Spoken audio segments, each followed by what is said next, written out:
Hello friends, నమస్తే. Hero Nikhil గురించి తెలుగు ప్రేక్షకులకు ప్రత్యేకంగా పరిచయం చేయాల్సిన అవసరం లేదు. హ్యాపీ డేస్ సినిమాతో తెలుగు ఇండస్ట్రీకి అడుగుపెట్టిన నిఖిల్ కార్తికేయ 2 తోటి మంచి ఫేమ్ దక్కించుకున్నాడు.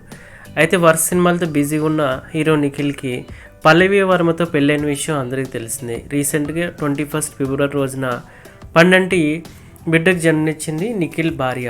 బాబు పుట్టాడు. అయితే బాబుకు 21 డేస్ ఉయ్యాల ఫంక్షన్ మరి నేమింగ్ సెరమనీ కూడా ఈరోజు చాలా గ్రాండ్గా జరిపించారు.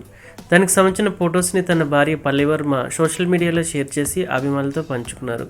అభిమానులంతా కూడా హీరో నిఖిల్ మరి బాబు కూడా బెస్ట్ విషెస్ కంగ్రాచులేషన్స్ అంటూ కామెంట్ చేస్తున్నారు. అయితే హీరో నిఖిల్ కూడా ఆ ఫొటోస్ని షేర్ చేసి అభిమానులతో పంచుకున్నాడు.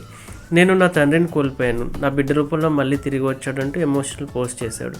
ప్రస్తుతం హీరో నిఖిల్ బాబుకు సంబంధించిన ఫంక్షన్ ఫొటోస్ మనం కూడా చూసేద్దాం. ఈ వీడియో నచ్చితే లైక్ చేయండి, షేర్ చేయండి, ఛానల్ని సబ్స్క్రైబ్ చేసుకోండి. ప్రతిరోజు లేటెస్ట్ అప్డేట్స్ మీరు తెలుసుకోవాలంటే పక్కనే ఉన్న బెల్ ఐకాన్ మీరు ప్రెస్ చేయండి. Hello friends.